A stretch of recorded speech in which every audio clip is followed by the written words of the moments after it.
कृष्ण कृष्ण कृष्ण हरे हरे हरे राम राम राम हरे हरे।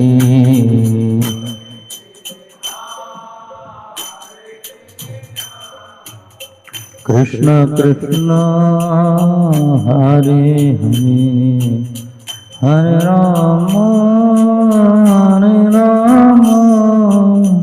राम हरे कृष्ण कृष्ण कृष्ण हरे हरे हरे राम राम राम हरे हरे।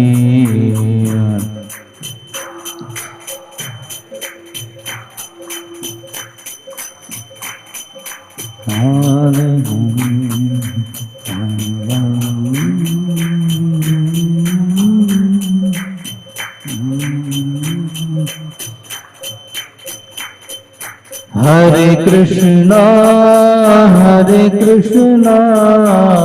कृष्ण कृष्ण हरे हरे हरे राम राम राम हरे हरे।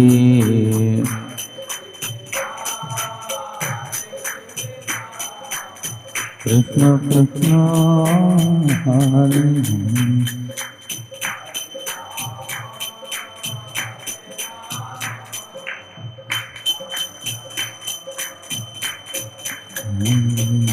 हरे कृष्ण कृष्ण कृष्ण हरे हरे हरे राम राम राम हरे हरे हरे कृष्ण।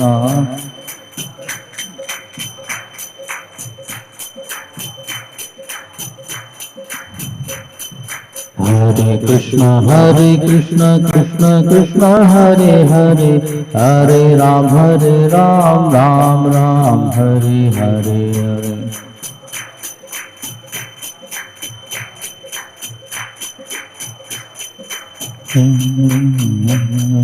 हरे कृष्ण कृष्ण कृष्ण हरे हरे हरे राम राम राम हरे हरे हरे।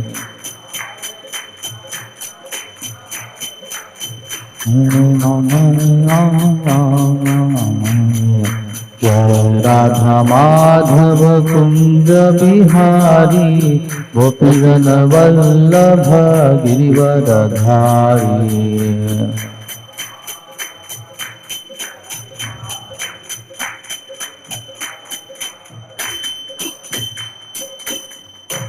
जय Om Vishnupad Paramahamsa Parivrajakacharya Ashtottara Shatashri Srimad his divine grace AC Bhakti Vedanta Swami Srila Prabhupada की। ISKCON and BBT founder Acharya AC Bhakti Vedanta Swami Srila Prabhupada की। जय ओम विष्णुपाद परमहंस परिव्राजकाचार्य अष्टोत्तर शतश्री श्रीमद भक्ति सिद्धांत सरस्वती गोस्वामी श्रील प्रभुपाद की। अनंत कोटि वैष्णव वृंद की। नामाचार्य श्री हरिदास ठाकुर की। प्रेम से कहो श्री कृष्ण चैतन्य प्रभु नित्यानंद श्री अद्वैत गदाधर श्रीवासादि गौर भक्त वृंद की। श्री श्री राधा कृष्ण को गोपीनाथ श्याम कुंड राधा कुंड गिरि गोवर्धन की। ब्रजभूमि वृंदावन धाम की। मथुरा धाम की। द्वारकापुरी धाम की। पुरुषोत्तम क्षेत्र जगन्नाथपुरी धाम की। मायापुर नवदीप धाम की। गंगा माई यमुना माई की। भक्ति देवी तुलसी देवी की। कलिगोपाल हरिनाम संकीर्तन की। हरे कृष्ण महामंत्र की। निताय गौर प्रेमानंदे समवेत गौर भक्त वृंद की। समवेत गौर भक्त वृंद की। श्री गुरु एंड श्री गौरांग की। निताय गौर प्रेमानंदे।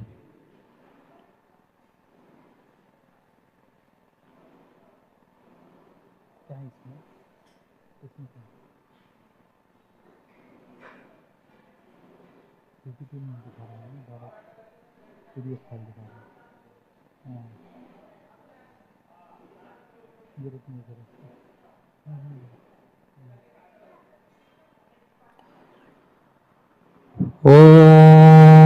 नमो भगवते वासुदेवाय।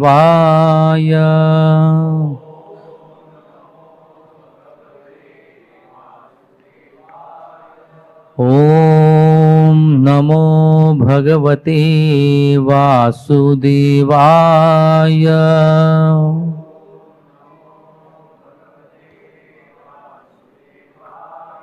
ओम नमो भगवते वासुदेवाय।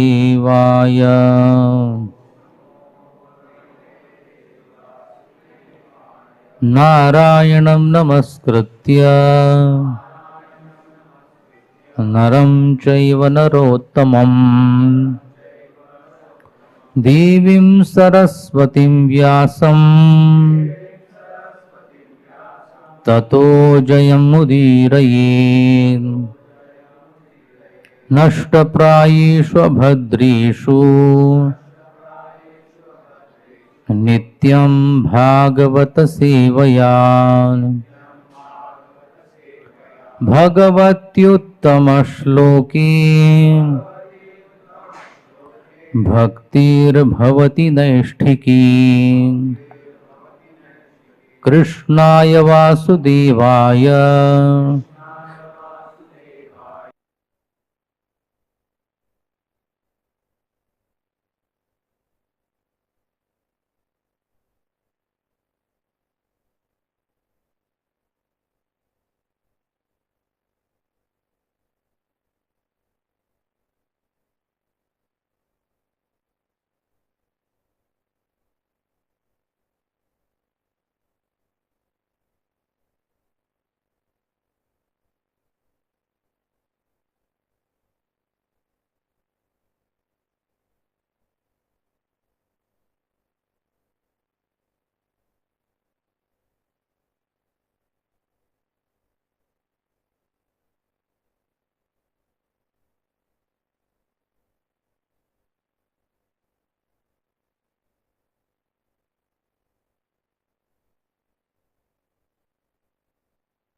भूषण तथा अन्य सामग्रियों से पुत्रवती तथा सौभाग्यवती स्त्रियों की पूजा करें। गर्भवती स्त्री को अपने पति की पूजा करके उसकी स्तुति करनी चाहिए। उसे उसका ध्यान यह सोचकर करना चाहिए कि वह उसके गर्भ में स्थित है। तात्पर्य, गर्भस्थ शिशु पति के शरीर का अंग होता है, अतः पति अपने प्रतिनिधि के माध्यम से अपनी गर्भवती स्त्री के गर्भ में निवास करता है। संवत्सरं पुंसवनं व्रतम एतद् अविप्लुतं धारयिष्यसि चेत्तुभ्यं शक्रहा भविता सुतः। कश्यप मुनि ने आगे कहा, यदि तुम श्रद्धा पूर्वक कम से कम 1 वर्ष तक इस व्रत में लगी रहकर इस पुंसवन अनुष्ठान को करोगी तो तुमको एक पुत्र उत्पन्न होगा जो इंद्र का वध करेगा। किंतु यदि इस व्रत को करने में कुछ भी त्रुटि रह गई तो तुम्हारा पुत्र इंद्र का मित्र बनेगा। बाढ़म इत्यभ्युपेत्याथ दीति राजन महामनाः कश्यपात् गर्भाधत्त व्रतम चांचो दधारसा। हे राजा परीक्षित, कश्यप की पत्नी दीति ने पुंसवन नामक शुद्धिकर्त्री विधि को करना अंगीकार कर लिया। उसने कहा, हाँ, मैं आपके उपदेशानुसार सब कुछ करूंगी। वह अत्यंत प्रसन्नता पूर्वक कश्यप का वीर्य धारण कर गर्भवती हुई और श्रद्धापूर्वक व्रत का पालन करती रही। मातृश्वसुर अभिप्रायम् इंद्र आज्ञायमानद शुश्रूषणेनाश्रमस्थां दीतिं पर्यचरत् कविः। सबों का सम्मान करने वाले ही राजा इंद्र ने दीति का मंतव्य जान लिया, अतः वह अपना स्वार्थ साधने की युक्ति सोचने लगा। इस तर्क का अनुसरण करते हुए कि आत्मरक्षा प्रकृति का प्रथम नियम है, उसने दीति की प्रतिज्ञा को भंग करना चाहा। अतः वह आश्रम वासिनी अपनी मौसी दीति की सेवा करने लगा। नित्यं वनात् सुमनसः फल मूल समित कुशान पत्रांकुर मृदोपश्च काले काल उपाहरत। इंद्र प्रतिदिन जंगल से फूल फल कंद तथा यज्ञ के लिए समिधा लाकर अपनी मौसी की सेवा करने लगा। वह उचित समय पर कुश, पत्तियां, कलियां, मिट्टी तथा जल भी ले आता था।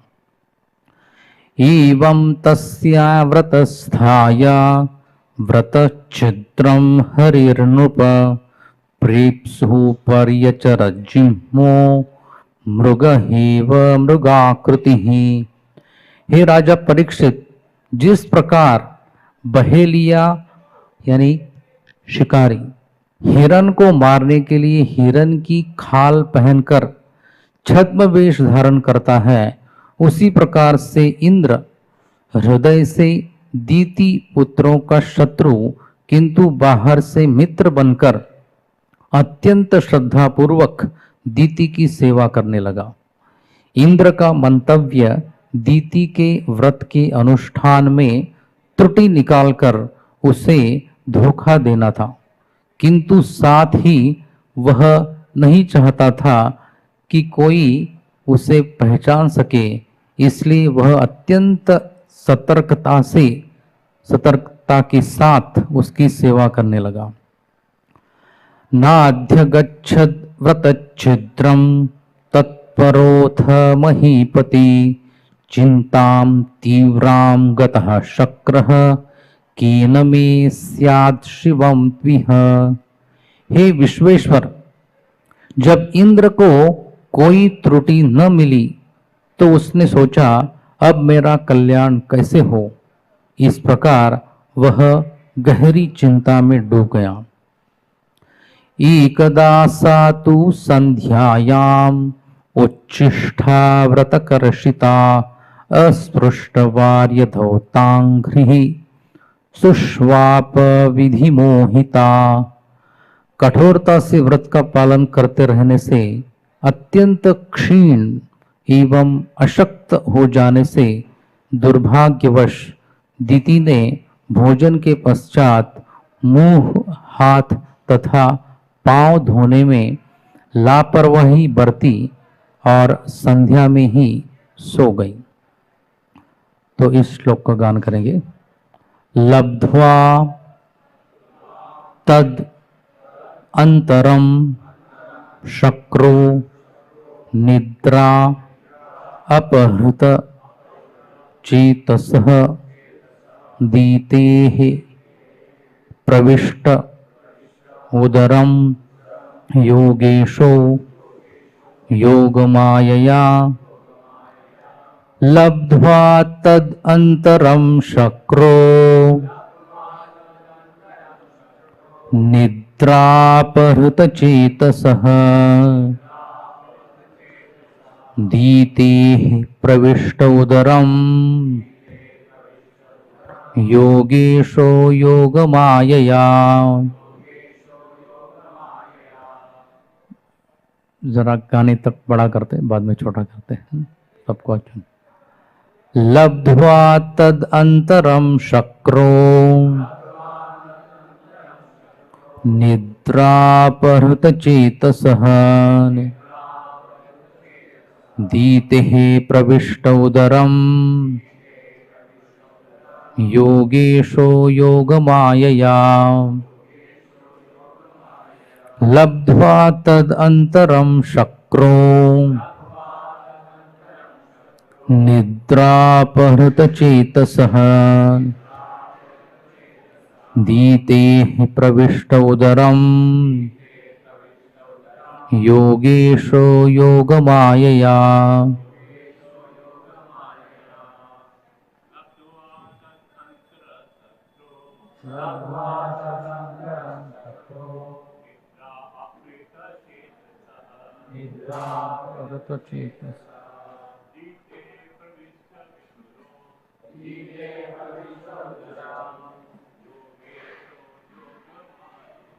योगेशो योगमायया लब्ध्वा तदन्तरं शक्रो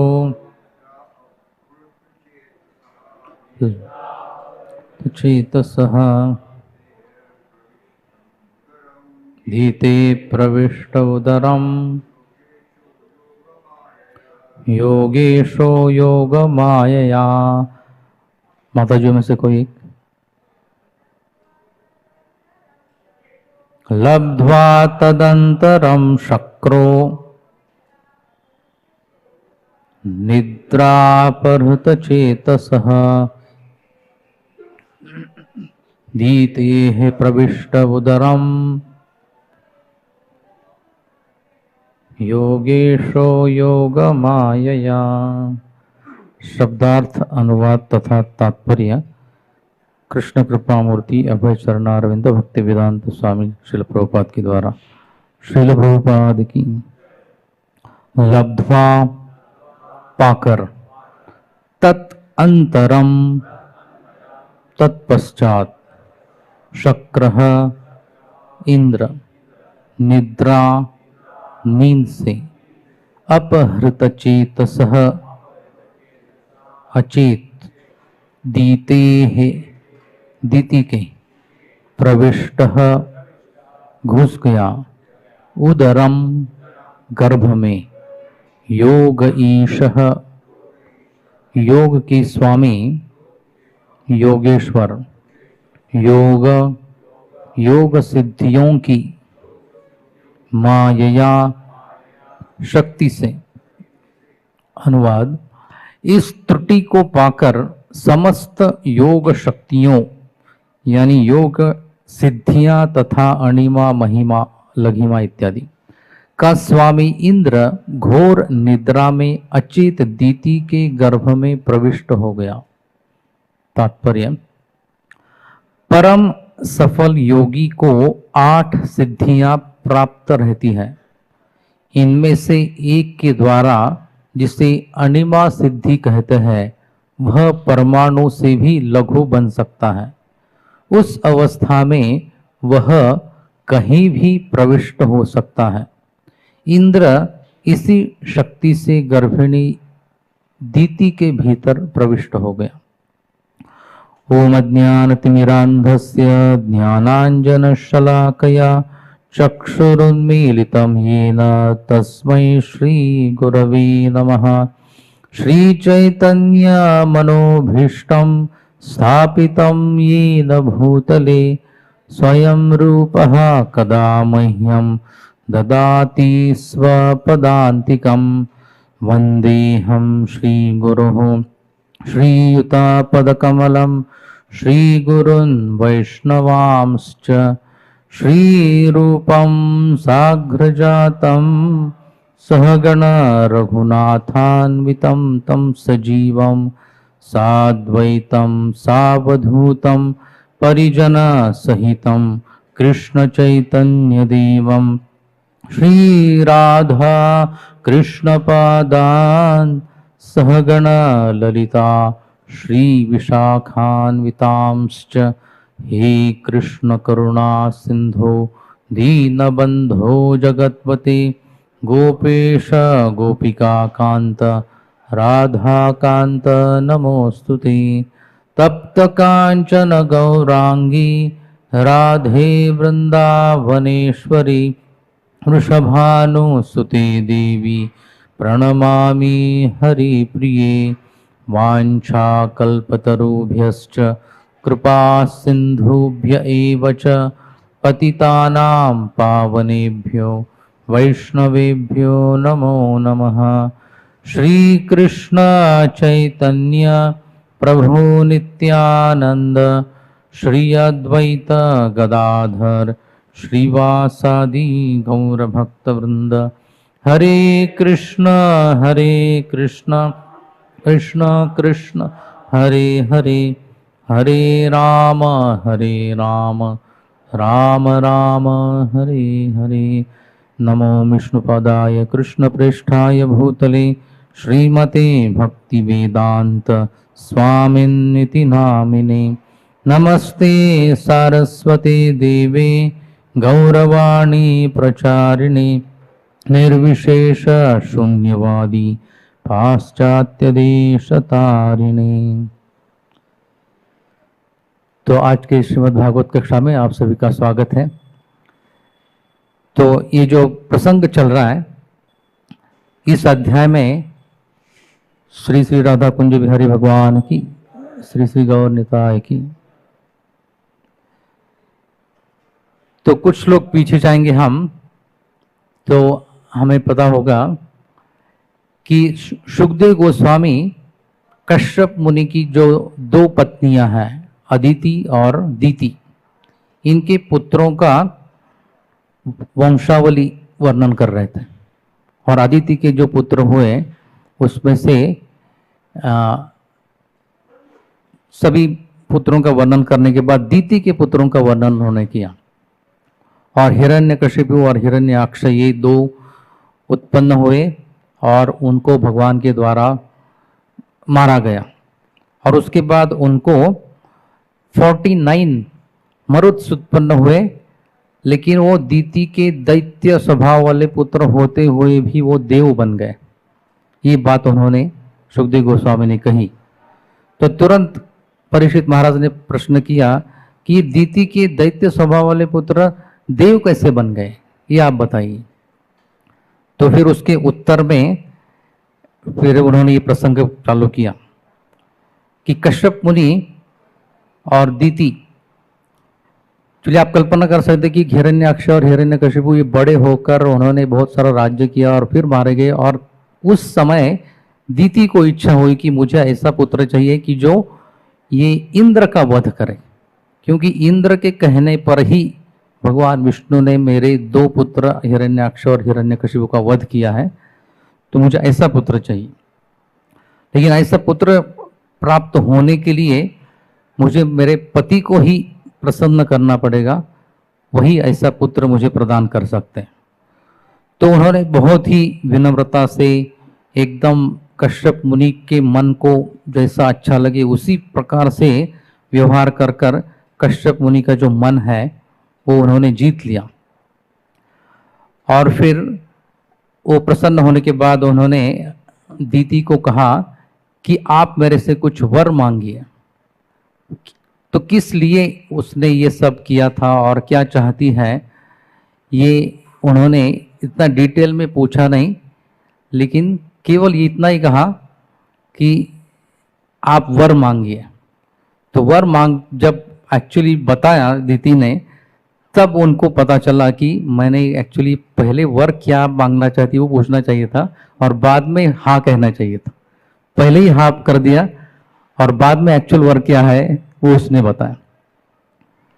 तो जैसे रामायण में भी हम देखते हैं, कैकेयी को कहा कि आप वर मांगो, लेकिन वो क्या वर मांगना चाहती है वो पहले पता नहीं किया उन्होंने और बाद में वर मांगा उसने।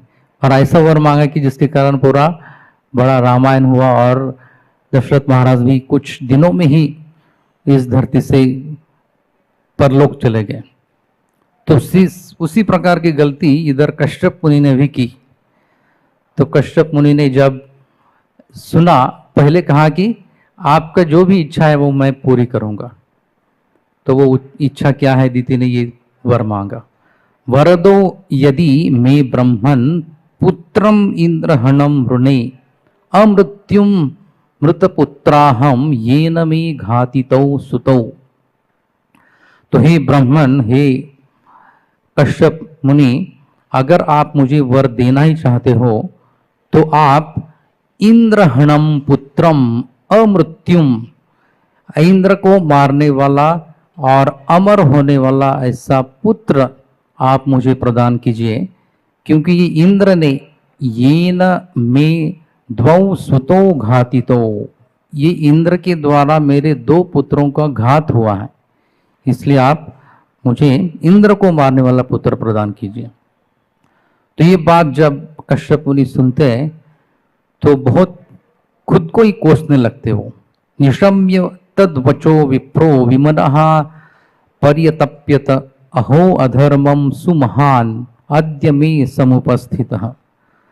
तो ये दीति की बात सुनकर कश्यप मुनि सोचने लगे कि अभी मुझे ये महान अधर्म की परिस्थिति में मुझे जाना पड़ रहा है, विवश हो गया हूं, न चाहते हुए भी ऐसी परिस्थिति मैंने उत्पन्न की है। और एक्चुअली इसमें दीति का कोई दोष नहीं है, सब दोष मेरा ही है। तो इस इधर बोलते हैं अहो अर्थ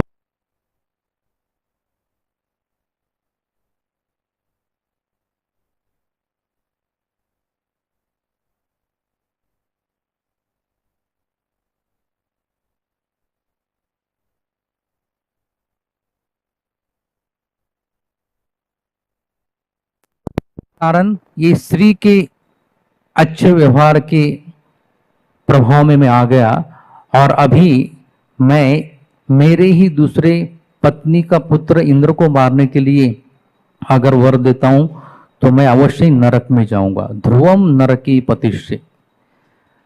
तो इस भौतिक जगत का स्वभाव देखिए, अपनी बहन का ही पुत्र को मारने के लिए बहन अपने पति से इच्छा कर रही है। तो स्वार्थ कितना एकदम विचित्र रहता है। रामायण में भी वही देखते हम कि कई चाहती थी कि मेरा ही पुत्र अगला राजा बने, कौशल्या का पुत्र वो राजा नहीं बने लेकिन मेरा ही पुत्र राजा बने। या शिवाजी महाराज के टाइम भी हम देखते कि शिवाजी महाराज की मेरे ख्याल से 6 पत्नियां थी और संभाजी बड़ा था, लेकिन दूसरी पत्नी जिसका पुत्र राजा राम था वो चाहती थी कि मेरा राजा राम ये पुत्र अगला राजा बने, संभाजी न बने। और इसी के कारण फिर संभाजी महाराज पकड़े गए मुगलों के द्वारा और केवल 9 साल तक उन्होंने राज्य किया। अगर वो भाव नहीं रहता तो संभाजी महाराज पकड़े नहीं जाते। शिवाजी महाराज ने 1630 टू 1680 तक 50 साल एक्टिवली 35 ईयर्स तो राज्य किया होगा, लेकिन उनके पुत्र ने केवल 9 साल। हालांकि वो बहुत कैपेबल था, बहुत योग्य था, पात्र था, लेकिन दुर्भाग्यवश केवल ऐसे स्वार्थी वृत्ति के कारण ही वो आगे का राज्य नहीं कर पाए। तो इधर वो खुद को ही कोसने लगे कि मैं ही इंद्रिय तृप्ति के लिए इंद्रिय आराम, इस शब्द के द्वारा वो खुद को बता दे कि मैं ही इंद्रिय भोग के प्रभाव में आ गया। तो इसमें ये स्त्री का दीति का कोई दोष नहीं है, मुझ पर ही मैं धिक्कारता हूं। धिंगमाम बत अबुधम स्वार्थे यद अहम तु अजितेंद्रिय, मेरे ही इंद्रियों के ऊपर मेरा कंट्रोल नहीं था, इसलिए मैं अबुधम जो कि बुद्धिहीन हूं, तो मैंने ये इंद्रिय तृप्ति करने के लिए उसको या वर देने के लिए स्वीकार कर दिया। और फिर आगे वो सोचने लगते कि अभी एक तरफ तो मैंने प्रॉमिस भी किया है कि ये तुम्हें जैसा पुत्र चाहिए वैसा प्राप्त होगा, और दूसरी तरफ मैं ये नहीं चाहता कि मेरे दूसरे पत्नी का पुत्र इंद्र मारा जाए। तो यहां पर ये सोचते हैं प्रतिश्रुतम ददामीति वचस्तन्न मृषा भवेत् वधम नार्हति चेन्द्रोपि तत्रेदम उपकल्पते। तो प्रतिश्रुतम यानी कि मैंने वचन दिया है, अहम प्रतिश्रुतम ददामी, मैंने ये वचन दिया है और वो वचन अभी झूठ नहीं होना चाहिए। तद वचः न मृषा भवेत्, वो जो अभी हाँ कहा है मैं वर दूंगा वो झूठ भी नहीं होना चाहिए और साथ साथ इंद्र च अपि वधम न अर्हति, इंद्र भी मारा जाए ये उचित नहीं है। तो ऐसे दोनों, जैसे धर्म संकट में ये भी होना चाहिए, ये भी होना चाहिए, ये दोनों कैसे हो सकता है अभी? तत्र इदम उपकल्पते।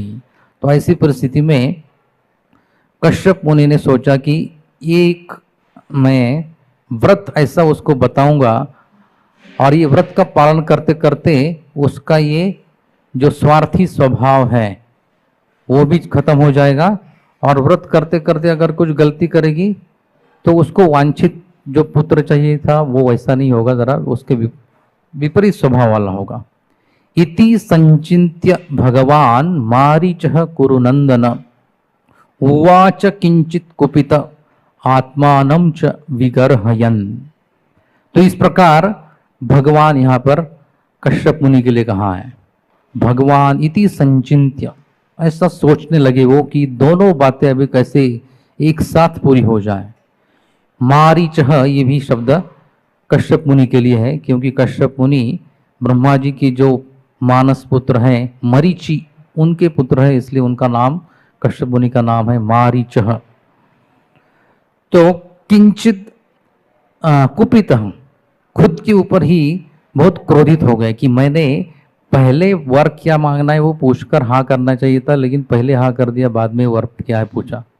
खुद को ही, खुद के ऊपर ही जरा विगर है निंदा करते हुए, और ये दीति के स्वार्थी स्वभाव को देखते हुए भी अंदर से क्रोधित हो गई। किस प्रकार की पत्नी है, अपने बहन के पुत्र को मारने के लिए वर मांग रही है। तो कुछ हद तक एक तरफ गुस्सा भी थे पत्नी के ऊपर और दूसरी तरफ खुद की ही आलोचना कर रहे थे, खुद को ही कोस रहे थे। और फिर ये व्रत वो बताते दीति को। श्री कश्यप उवाच पुत्रस्ते भविता भद्रे इंद्रहा देव बांधवः संवत्सरं व्रतमितं यद अंजो धारयिष्यसि। हे भद्रे दीति, तुम्हें इंद्र को मारने वाला, इंद्रहा पुत्र भविता, इंद्र को मारने वाला पुत्र होगा, लेकिन कब?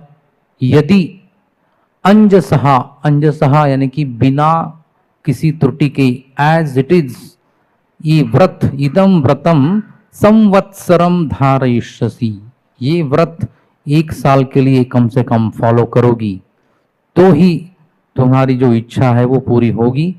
ये 1 साल में अगर कुछ अंजह, अंजह यानी कि यथावत, एज इट इज फॉलो करोगी तो ये फल मिलेगा, एज इट इज फॉलो नहीं करोगी तो इसके विपरीत फल, यानी कि इंद्रहा की जगह देव बांधवहा पुत्र भविता, देवों का ही बंधु होने वाला पुत्र तुम्हें प्राप्त होगा। और फिर अगले श्लोक में दीति पूछती कि ये व्रत के नियम क्या हैं। दीति रुवाच धारयिष्ये व्रतम ब्रह्मन् ब्रूहि कार्याणि यानि मे यानि चेह निषिद्धानि न व्रतम घ्नन्ति यान्युत। तो ये व्रत के पालन करने में कौन से यम नियम, यानी कार्यानि और निषिद्धानि यानी, कौन से कार्य निषिद्ध है, नहीं करने चाहिए, कौन से कार्य करने चाहिए, और कौन से व्रत इस, या कौन से कार्य इस व्रत को खंडित नहीं करेंगे, वो सब आप मुझे बताइए। तो ऐसा प्रश्न पूछने के बाद फिर कश्यप मुनि करीबन 5-6 श्लोकों में 31 रूल्स एंड रेगुलेशंस बताते हैं। तो हर क्षेत्र में आप जाएंगे तो कुछ ना कुछ नियम है। ट्रेन टिकट करने जाओ तो 3 महीने के या 4 महीने के पहले टिकट करना चाहिए। आपको जो भी क्लास चाहिए वो सिलेक्ट करके फिर आप बैठ सकते हो, डायरेक्टली करंट टिकट लेके नहीं बैठ सकते। ट्रेन, प्लेन, डॉक्टर, लॉयर या जो गवर्नमेंट ऑफिसर्स है, हर क्षेत्र में कुछ ना कुछ नियम है और उधर लोग एकदम अच्छे से पालन करते हैं। और जो अच्छे से पालन करता है उसका सफ़र, फॉर एग्जांपल ट्रेन की जो नियम है वो जो अच्छे से पालन करता है उसको सफ़र जो 25-30 घंटे का सफ़र है वो करते वक्त कोई दिक्कत नहीं आती, कोई परेशानी नहीं आती। तो उसी प्रकार से आध्यात्मिकता में भी कुछ रूल्स रेगुलेशंस है, यम नियम, डूज एंड डोंट्स। डॉक्टर के पास भी अगर कोई बीमार पेशेंट जाता है तो वो भी वही बताता है ये चीज तुम खाओ और ये चीज मत खाओ, ये चीजें करो, ये चीजें मत करो। तो ये एक्चुअली जनरल प्रिंसिपल है हमारे अस्तित्व का कि हर क्षेत्र में हमको नियम फॉलो करने चाहिए। और यहाँ पर अभी कश्यप मुनि ये नियम बता रहे, 31 नियम्स है, उसमें से कुछ न हिंस्याद भूत जातानि, न शपेन्नानृतं वदेत, न छिन्द्यात् न खरोमाणि, न स्पृशेत यद अमंगलम। तो किसी भी प्राणी की हिंसा नहीं करनी चाहिए। भूत जातानि न हिंस्यात्, अनृतम न वदेत, हृतम यानी कि सत्य, और उसका विरुद्धार्थ शब्द है अनृतम, यानी कि झूठ नहीं बोलना चाहिए। दूसरों को शाप या दूसरों को बुरा हो जाए ऐसा नहीं सोचना चाहिए। न शपेत, नख रोमाणी न छिन्द्यात, नाखून और बाल नहीं काटने चाहिए। अमंगलम न स्पृशेत, जो अशुभ चीज है या गंदी चीज है उसको स्पर्श नहीं करना चाहिए। नाप्सु स्नायात न कुप्येत, न संभाषेत दुर्जनैः, न वसिता अधौतवासः, स्रज्रम च विधृताम क्वचित। तो पानी में बिना वस्त्र के प्रवेश कर कर नहाना नहीं चाहिए। पानी बकेट में लेकर नहाना चाहिए, सब बिना वस्त्र के नदी में प्रवेश नहीं करना चाहिए। दुर्जनों के साथ संभाषण नहीं करना चाहिए, क्रोधित नहीं होना चाहिए, अस्वच्छ वस्त्र नहीं पहनना चाहिए, और फूलों की माला जो कि फूलों की माला नहीं पहननी चाहिए।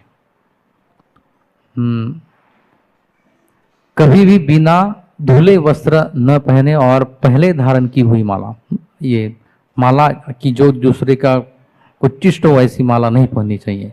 नोच्चिष्टम चंडिकान्नम च सामिषम वृषलाहृतम, भुंजीतो दक्यया दृष्टम पिबेन्नांजलिनावपः।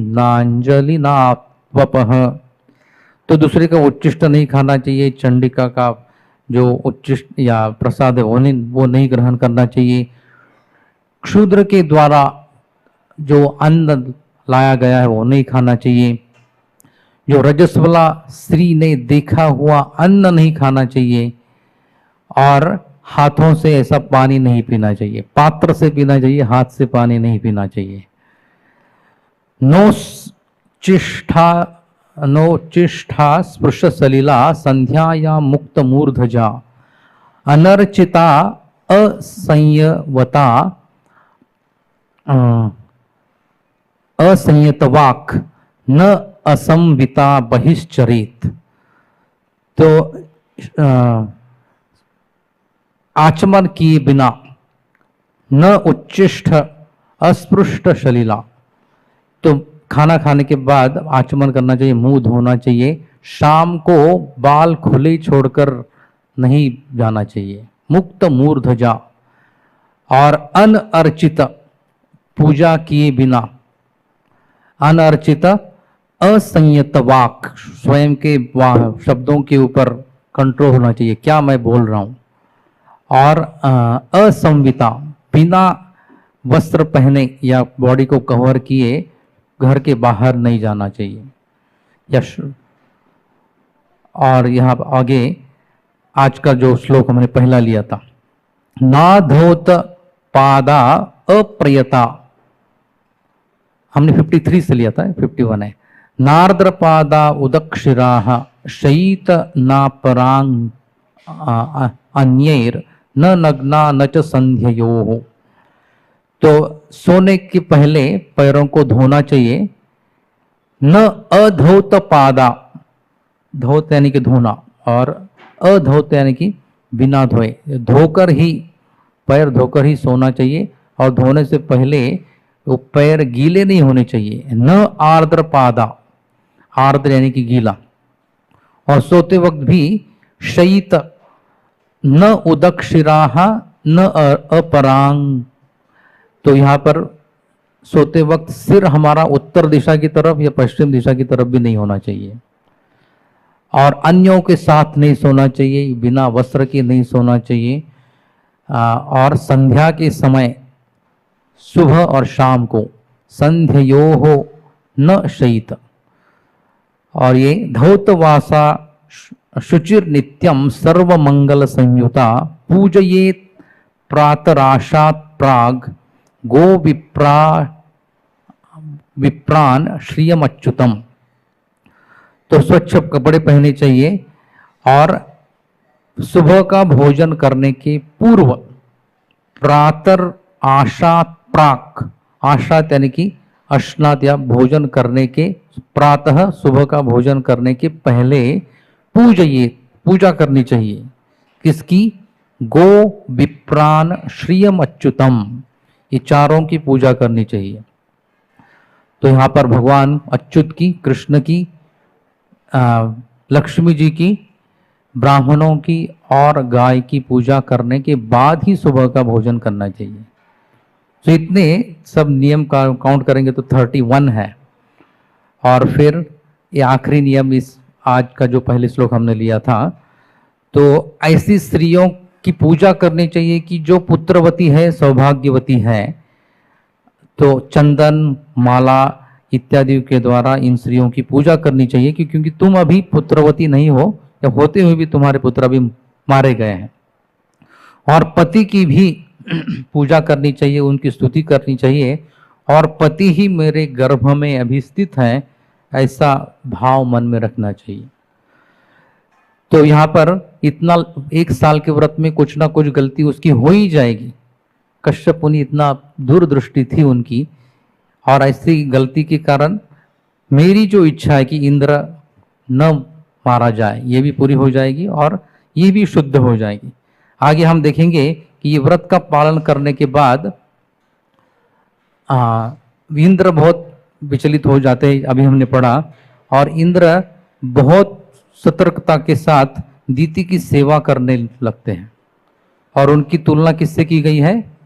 एक शिकारी जो कि मृग का जो खाल है या स्किन है वो ढक कर लिया है, और ये हिरणों को लगता है कि ये हमारे जैसे ये हिरन है। लेकिन जब बाकी हिरने एकदम इनअटेंटिव रहते हैं, उसी समय ये शिकारी अपना असली रूप दिखाता है और बाकी हिरणों की हत्या कर देता है। उसी प्रकार ये इंद्र दीति की सेवा करने लगा और अवसर ढूंढने लगा कि कब ये दीति अपने व्रत में गलती करेगी। बहुत समय बीतने के बाद भी ये दीति के व्रत पालन में कोई गलती नहीं हो रही थी। लेकिन एक बार गलती हो गई। कब गलती हो गई? कि जब एक बार दीति अपने व्रत के पालन करने से बहुत थक गई, और थकने के कारण एक बार उसने संध्या के समय अन्न ग्रहण करने के बाद उसने मुंह धोया नहीं। एकदा सातु संध्यायाम उच्चिष्ठा व्रत कर्षिता, व्रत करने के कारण बहुत कर्षित या बहुत दुर्बल हो गई थी, और उसने संध्यायाम शाम के समय उच्चिष्ठा, खाने के बाद मुंह अच्छे से धोना चाहिए, लेकिन उसने वो किया नहीं। अस्पृष्ट वारी, वारी यानी कि पानी आचमन कर कर या मुंह में कुल्ला कर कर का मुंह धोना चाहिए था, लेकिन वो किया नहीं। और अधौत अंग्रही, खाना खाने के बाद, प्रसाद लेने के बाद पैर भी धोने चाहिए। और सुश्वाप, वैसे ही वो सो गई। विधि मोहिता, तो ये मानो द डेस्टिनी और भाग्य ने ही इसको विमोहित कर दिया, क्योंकि भाग्य भी चाहता है कि इंद्र न मरे। और फिर ये 61 श्लोक आज हमने देखा। तो इंद्र अंदर प्रवेश करते और ये एक जो एम्ब्रियो था उसको 7 बार तलवार से काटते हैं, लेकिन फिर भी वो मरता नहीं। और एक एक जो पार्ट था उसको वापस 7 बार काटते हैं, तो 7 × 7 49 वो भ्रूण हो जाते हैं, एम्ब्रियो बन जाते हैं। और आखिरी में ये 49 मरुत्स ये इंद्र को प्रार्थना करते कि हम आपके ही पक्ष में, देवताओं के साइड में रहकर ही सेवा करेंगे, आप हमको मत मारिए। तो इंद्र भी सोचते कि मेरे ये हाथ में जो भी अस्त्र है या जो भी हथियार है, उससे 1-2 वार में ही सामान्य बड़ा व्यक्ति भी मर जाता है, लेकिन ये छोटा भ्रूण क्यों नहीं मर रहा है। उसको भी आश्चर्य होने लगता है। और अंत में दीति भी बहुत प्रसन्न हो जाती है। मैंने तो केवल एक पुत्र की अपेक्षा की थी, लेकिन मुझे तो 49 पुत्र हो गए। और फिर इंद्र से भी कहते कि इसका कारण क्या है, आप मुझे बताओ। और इंद्र भी बताते हैं कि पूरा सच सच बताते हैं। दीति भी अपना सच बताती है और इंद्र भी अपना जो असली एजेंडा था वो बताते हैं। यानी कि कहने के तात्पर्य कि व्रत के पालन करने में इतनी शक्ति है कि दोनों के स्वभाव बदल गए। दोनों बहुत डुप्लिसिटस मेंटालिटी के थे, एकदम कुटिलता, बोल रहे एक कर रहे एक लेकिन मन में एक चल रहा है। दोनों ऐसे स्वभाव के थे। लेकिन ये व्रत के पालन करते करते, जो कि विष्णु संबंधित ये व्रत है, तो इसलिए इसमें कुछ त्रुटि नहीं हो सकती। तो विश्वनाथ चक्रवर्ती ठाकुर भी एक श्लोक के एक टीका में दो संदर्भ देते हैं। एक तो भागवतम का ही एक संदर्भ देते हैं। तो ये 6.18.58 में इधर तो एक्चुअली इंद्र ढूंढ रहा था क्या फॉल्ट है क्या नहीं, लेकिन दीति ये विष्णु से संबंधित और कश्यप मुनि ये वैष्णव थे, उनके निर्देश में कार्य कर रही थी। तो उसके व्रत में अगर कुछ गलती हो भी जाती है, वो वास्तव में गलती नहीं है।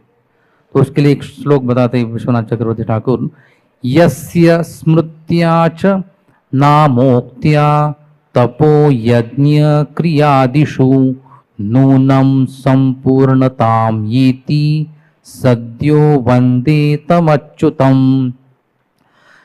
तो मैं उन अच्युत को नमन करता हूं, वंदे तम अच्युतम, क्योंकि केवल उनका स्मरण करने से, यस्य स्मृत्या च नामोक्त्या, या केवल उनका नाम ग्रहण करने से जो भी तप यज्ञ इत्यादि क्रिया होती है वो अवश्य ही पूरी होगी। नूनम संपूर्णताम, तो इसलिए कुछ त्रुटि हो ही नहीं सकती थी, लेकिन फिर भी इंद्र सोच रहा था कि इसमें कुछ त्रुटि है।